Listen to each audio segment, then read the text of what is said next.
Ito yung pangalawa nating re-repair no. Sobrang ano na, malutong na, may butas-butas, nilagyan na lang ng mga dikit-dikit na parang tape.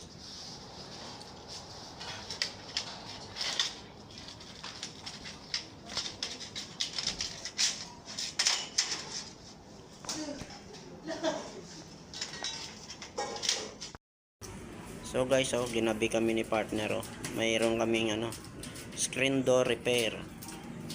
Ayan, ito yung trabaho na matrabaho. So mabusisi, kailangan mo talaga maingat ka. Palit kami ng mosquito screen door. Ayan, dalawa to, ito pa isa nakakabit pa, nakatayo pa yung isa. Yan yung susunod natin, yan yung screen niya. Ito yung screen door ng imported. Imported people. Oh, yeah, man. Akala nyo repair lang, taga-repair, di ba?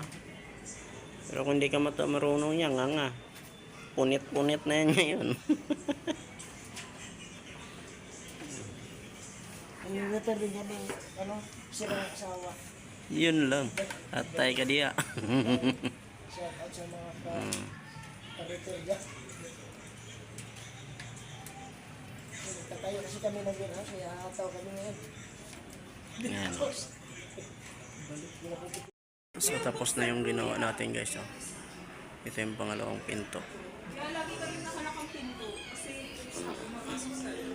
Ang lang nito walang hydraulic kasi yun nandiyan hydraulic niya dyan. Hindi kasi sinabi sa atin ng customer kaya hindi natin nabilhan. Kung bago na. Diba? Siya. Thank you so much for watching and support my vlog, Bernard Veleran Vlog.